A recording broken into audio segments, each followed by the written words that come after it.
아니, 쉬는 시간에 분위기 아주 화기애애하다가 갑자기 제가 들어오니까 분위기 확 깔아앉는 게 이건 기분 별로 안 좋다. 자, 신청기간 결정통지기가 나오죠. 1번 신청에 대한 결정 통지는 모두 90일 이내 하여야 한다. 그렇죠. 그림 어디 갔어? 이 신청 괜찮습니다. 심사 청구, 심판 청구, 행정 소송 모두 언제 한다고? 이 신청도 90일 안에 해야 됩니다. 90일 안에 이 신청한다. 여러분도 90일 안에 이 신청을 하고, 여러분도 90일 안에 이 심판 청구하고, 소송도 90일 안에 하여야 하고, 모조리 90일입니다. 그 앞으로 언제까지 신청하는가, 언제까지 청구하는가 물으면 날짜는 하나밖에 없어. 90일 안에 한다고 이야기를 합니다. 단, 그 밑에 결정 통지도 원래는 90일이다. 이 신청하면 이 신청한다부터 90일 안에 결정 통지. 여기도 90일 안에 결정 통지, 90일 안에 결정 통지 이렇게 하는 겁니다. 자, 모두 이렇게 하는데 단 예외가 딱 한 가지밖에 없다 했죠. 뭐? 국세의 이의 신청. 원래 이의 신청도 90일 안에 신청하고 신청하면 신청하는 데 결정 통지를 90일 안에 한다. 단 국세는 30일. 요 놈 하나만. 이 신청에 대한 결정 통지만큼은 국세는 30일 안에 결정 통지 이렇게 하도록 되어 있습니다. 나머지는 모두 신청도 90일, 결정하여 통지도 90일. 단 국세 이 신청에 대해서만 신청은 90일이다. 결정 통지도 지방세는 90일인데 오직 국세에 대해서만 30일 안에 결정 통지한다. 그럼 안 하고 3번 이 신청 심사 청구 결정 통지를 받지 못했다. 어떻게 한다고? 원래는 보세요. 내가 이 신청했다. 한 다음에 90일 안에 심사 청구한다. 심판 청구한다. 그럼 그러다 다시 돌아오면 90일 안에 결정 통지하는데 만약 90일 안에 결정 통지 받지 못했다. 그럼 어떻게 해야 되죠?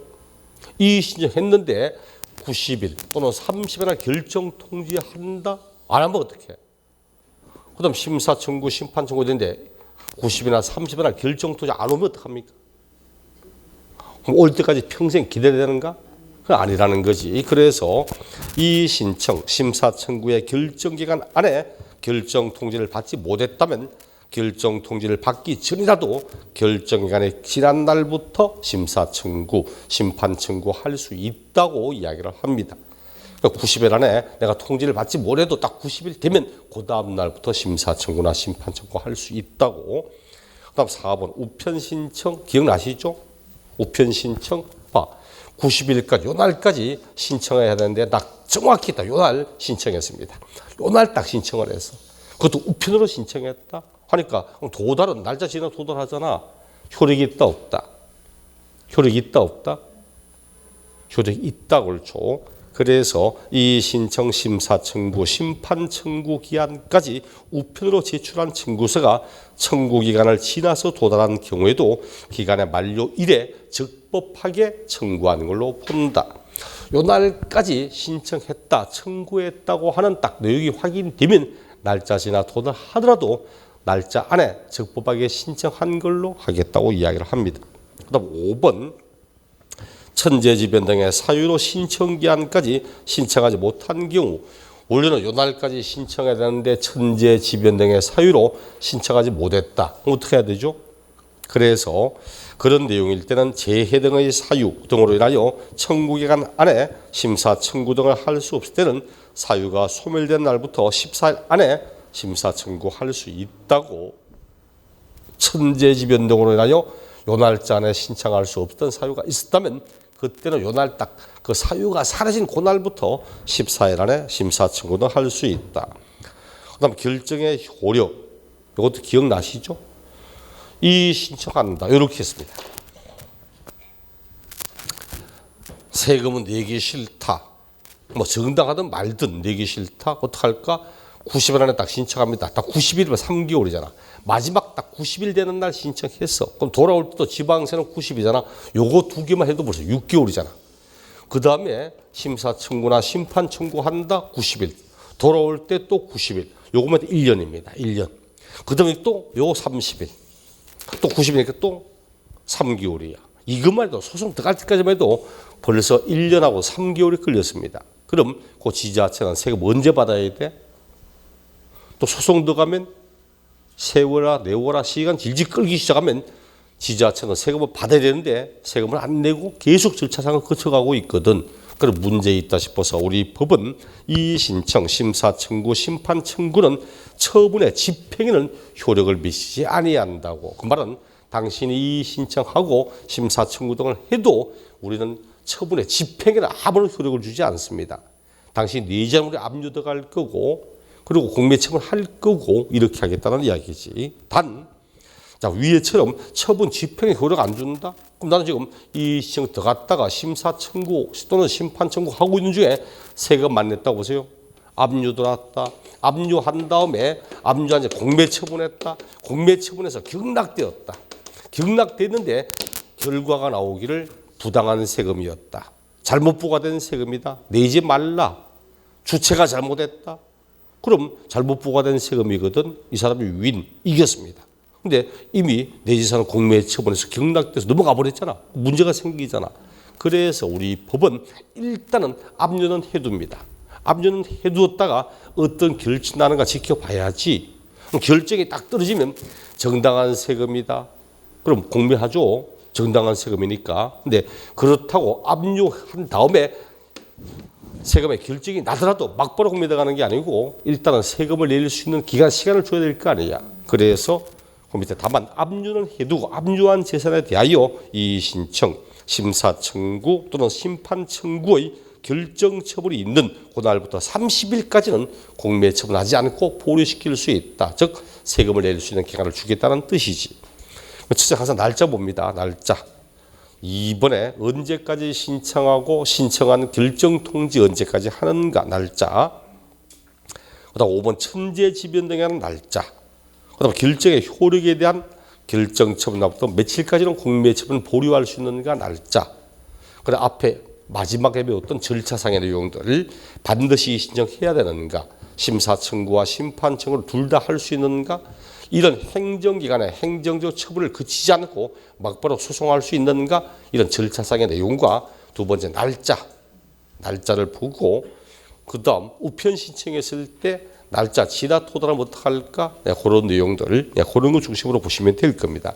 작년 30회 때 문제가 나왔기 때문에 원래 또 나오거나 이럴 확률은 많아 보이지 않으니까 뭐 기본적으로 절차상과 날짜 정도 보시도록 하고 그다음 뒷장 넘겨서 조세의 분류. 조세의 분류에서는 굉장히 중요하고는 잘 없다고 그러죠. 주체에 따른 분류 쭉 받고 목적에 따른 거 목적세, 일반세와 목적세, 보통세와 목적세 종류 정도만 보십니다. 종류 정도만 참고적으로 19쪽 제일 위에 국세의 목적세 세 가지 했죠. 교교농, 교육세, 교통 에너지 환경세, 농어촌 특별세, 교교농. 지방세 목적세 지지, 지방교육세, 지역자원시설세 지지. 그다음 조세의 증가 여부에 따라서 집적세와 간접세 역시 1회부터 30회까지 단 아무도 문제가 없으니까 크게 신경 쓰지 마시고 4번 독립세와 부가세 이거는 봐야 된다 했죠. 자주는 아니지만 가끔 진짜 가끔 한 번씩 문제 나온다 했죠. 독립세와 부가세 우리 독립세를 다른 말로 뭐라고 한다? 본세. 본세.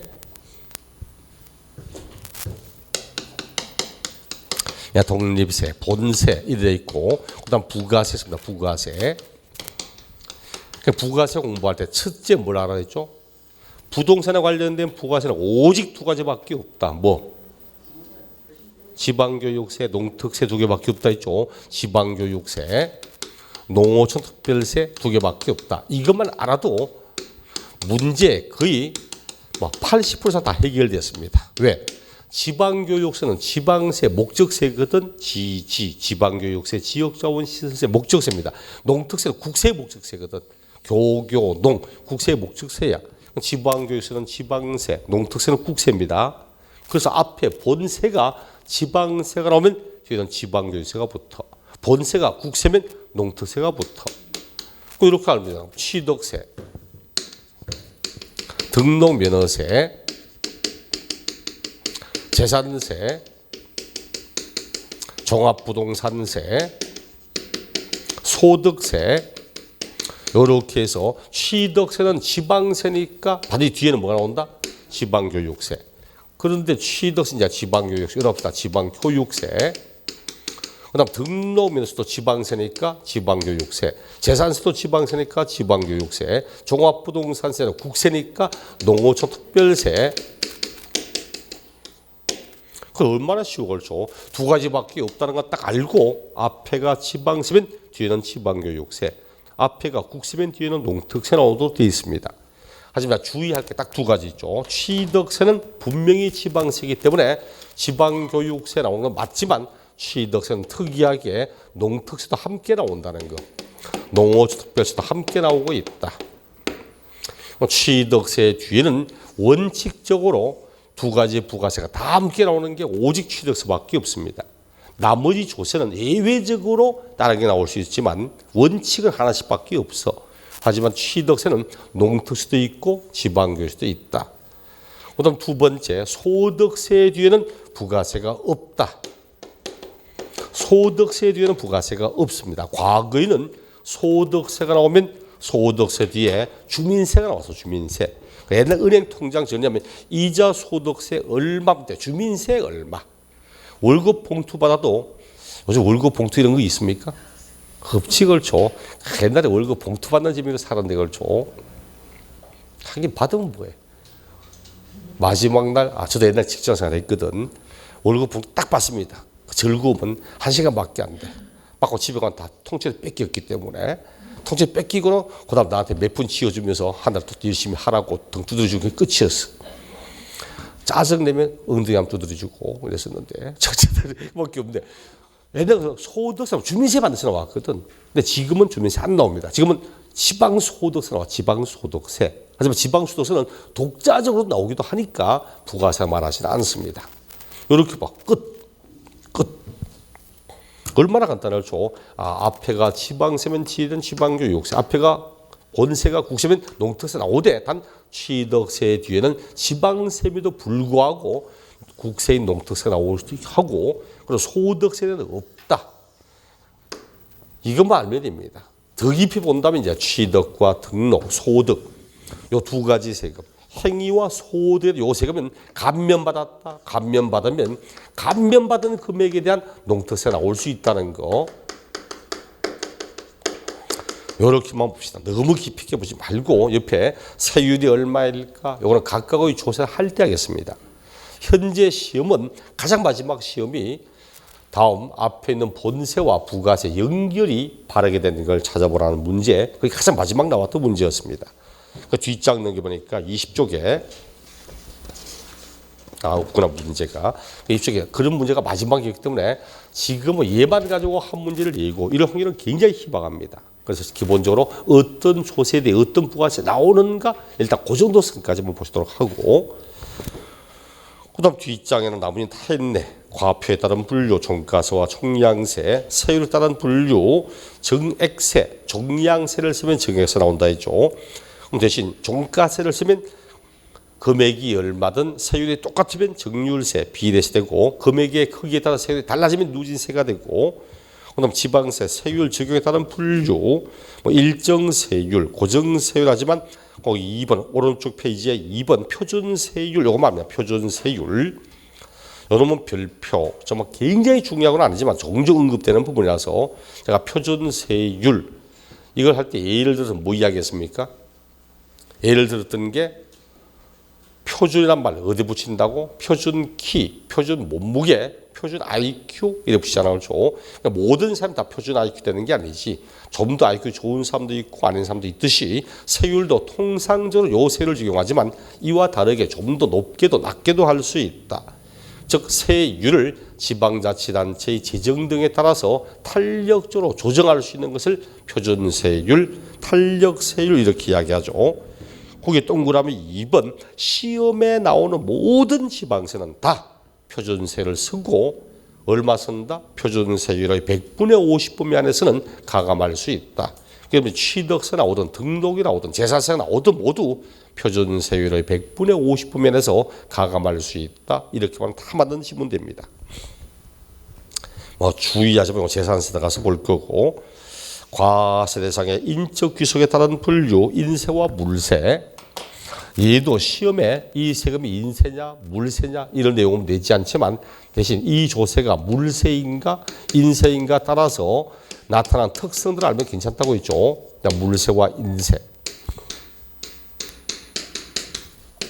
물세는 납세무자의 인적 상황은 고려하지 않고 과세는 물건, 과세 대상만을 보고 부과하는 세금을 물세라고 했고, 납세무자의 인적 상황을 고려하여 부과하는 세금은 인세라고 이야기했습니다. 질문은 똑같은 매년. 소득세는 인세일까 물세일까? 소득세는 인세다 그렇죠. 만약 소득세가 물세라면 이됩니다. 소득세 과세 대상은 소득 금액이거든. 그럼 누구든지 그 사람이 장애가 있든지 말든지 결혼했든 말든 자식이 있든 말든 어른 모시고 살든 질병이 있든 없든 상관없이 같은 물건은 같은 세금을 나와야 돼. 물건만 쳐다보고 대상만을 보고 한다면 그 사람의 인적 상관 아무 관계 없이 똑같은 소득이라면 똑같은 세금을 내야 됩니다. 그렇지 않다는 거지. 그 사람이 혼인했는가, 자녀가 있는가, 어른 모시고 사는가, 질병이 있는가 등등에 따라서 세금이 다 달라지잖아요. 똑같은 소득 금액이라도 이런 식으로 하는 걸 인세라고 이야기를 했습니다.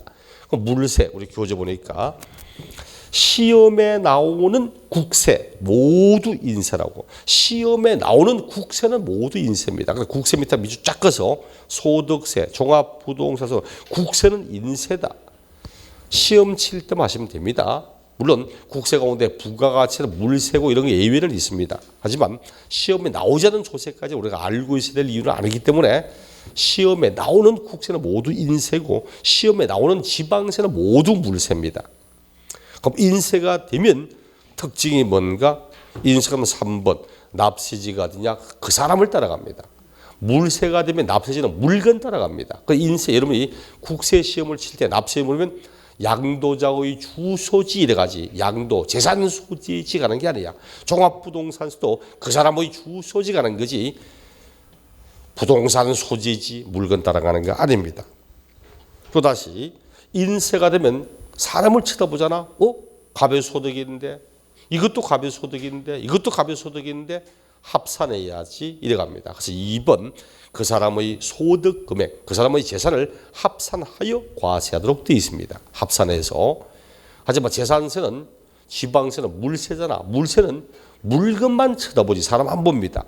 그리고 갑의 집인데 이것도 갑의 집인데 이것도 갑의 집인데 합산해야지 이게 아니라는 거지. 인적상을 쳐다보지 않거든. 그래서 똑같이 갑이라는 사람의 주택을 수십 개를 가지고 있다. 그럼 재산세는 사람을 쳐다보지 않기 때문에 아무리 많은 주택을 소유하고 있어도 하나하나 주택에 대하여 각각 세금을 산출하지만 하지만 종합부동산세는 그 사람의 주택가액을 합산하여 계산한다는 거지. 그래서 물세도 2번 과세 대상 금액을 합산하여 과세하지 않고 개별적으로 과세한다. 개별과세.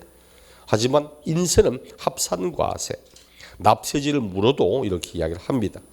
또 물세 마지막 끝에 사용자의 인적 상황과 관계없이 과세는 물건의 용도에 따라 과세한다. 이게 어디에 적용돼? 취득세 사치성 재산이라든지 재산세 할 때 별장이라든지 고고보락장 이런 거 누가 그 용도로 쓰는가 이게 중요한 게 아니라는 거지. 그 물건이 어떤 용도로 사용되는가 사용되어지는 물건의 용도를 보고 판단하지 사용하는 자의 인적상을 보고 판단하는 게 아닙니다. 그래 기출되던 지문이 뭐였다? 갑의 집인데 갑의 주택인데 을이 임차여서 이 양반이 별장으로 사용하고 있다. 그럼 취득세 중과세 한다 안 한다? 한다 그렇죠. 핵심은 사용되는 물건을 보자는 거지 사용하는 자 소유자 인적상을 보는 게 아닙니다. 별장으로 쓰고 있다면 중과세하는 거야. 재산세도 일반 주택은 0.1, 0.4, 4단계 누지세지만 별장은 4%거든. 이것도 재산세 4% 적용받습니다. 이런 것처럼 지방세, 취득세, 재산세 할 때 사치성 재산이 나오면 소유자가 누구인가 이게 중요한 게 아니고 그 물건이 현재 어떤 용도로 사용되고 있는가 사용되는 물건의 용도를 보고 판단하고 이렇게 해야 된다는 뜻입니다.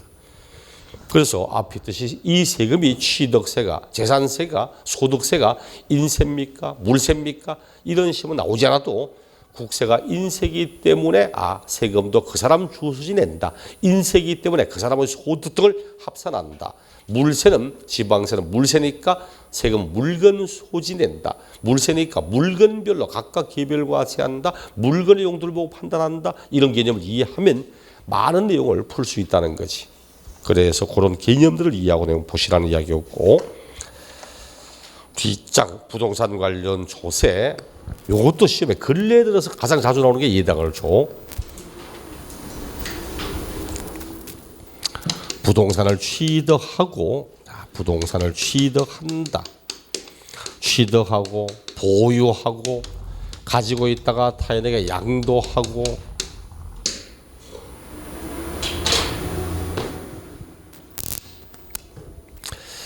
그럴 때 우리 시험에서 취득 관련 세금, 보유 관련 세금, 양도 관련 세금 이렇게 하지만 웬만한 세금들은 각각 취득할 때만, 보유할 때만, 양도할 때만 내지만 일반적으로 걸쳐내는 애도 있어. 취득할 때도 내는데 보유할 때도 내는 것, 보유할 때도 내는데 양도할 때 내는 것, 취득하고 양도할 때 내는 것, 그리고 취득, 보유, 양도 다 나오는 세금 근래에 들어서는 시험 지문에 종종 언급되는 편들이다. 과거에도 자주 나왔던 부분인데 항상 양다리 걸치고 한 애들을 꼭 보시라 했죠. 취득할 때도 내는데 보유할 때 내는데 뭐 있더라?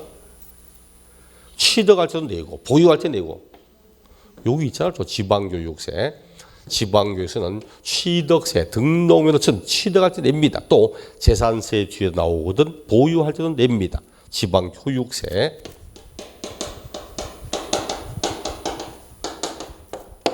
그 다음 보유와 양도. 보유할 때도 내고 양도할 때 내는 것. 농어촌 특별세 양도할 때 나오기도 하거든. 소득세. 종합소득세. 종합소득세. 아니 소득세는 소득이 생겼을 때 내는 세금이기 때문에 취득하고는 원래 관계없잖아. 그렇죠. 부동산의 취득이 소득의 발생은 아니거든. 취득한 물건을 가지고 있는 동안 임대하여서 임대를 통한 사업소득, 종합소득세. 가족 물건 팔 때, 양도하여 할 때 일시적이고 우발적이면 양도소득이지만 계속적이고 반복적이면 사업소득이거든. 종합소득세. 그리고 소득세는 반드시 따라붙이는 세금, 지방소득세. 실제로는 요 놈을 하고자 한다는 거죠. 지방소득세. 그 다음 취득할 때도 내고 양도할 때는 거 인지세. 인지세. 취득할 때도 내는데 양도할 때도 내는 세금. 인지세. 그리고 취득, 보유, 양도 다 놓은 세금 뭐라고? 농어촌 특별세. 부가가치세. 됐다. 지방소비세까지 포함하면 지방소비세 포함해서 이런 것들입니다.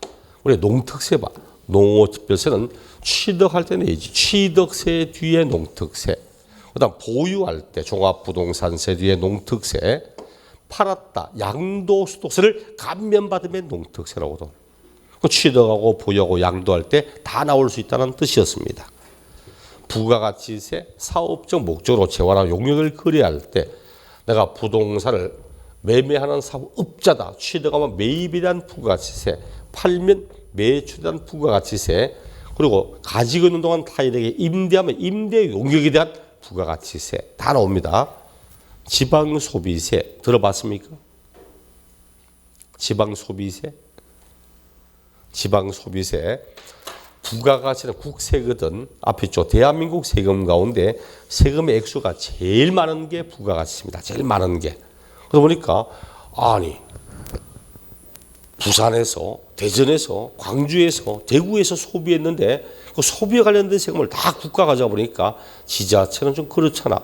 그래서 아니 왜 우리 지방의 소비를 국가가 다 세금 가져가냐고 지방세로 돌려달라고. 그럴 수는 없거든. 또 국가 입장에서는 다 정치적으로 다 분할된 상태에서 재정적으로도 다 분할돼 버리면 좀 문제가 생겨. 그래서 끝까지 지고 있대. 단 부가가치세 요 세금의 일정 비율을 떼서 지자체로 넘겨주는 게 지방소비세입니다. 지방소비세. 올해부터 지방소비세 금액이 좀 더 상향 조정됨으로써 지자체 재정이 좋아지는 내용은 있지만 어쨌든 그까지 따지지는 않을 거고 저 정도는 알아야 됩니다. 그리고 교재도 취득과 보유 시에 지방교육세 양도와는 아무 관계 없습니다.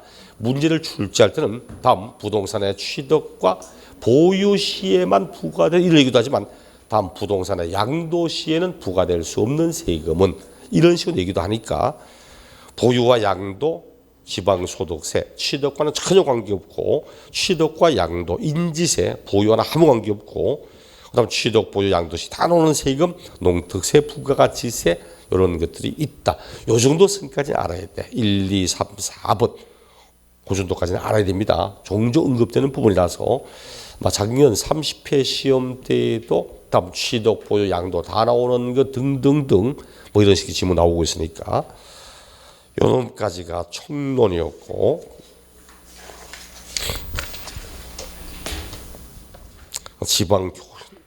지방세 가운데 취득세 나오고 있다.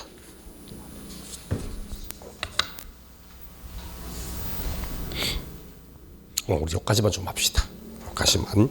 다음 시간에 100% 원상 회복한 다음에 정상적으로 시간 좀 늘려서라도 수업할 거고 오늘은 그건 아니니까 걱정하지 말고 아직 몸살기가 좀 남아가지고 좀 그러니까 다음 시간 나오면 하도록 하겠습니다.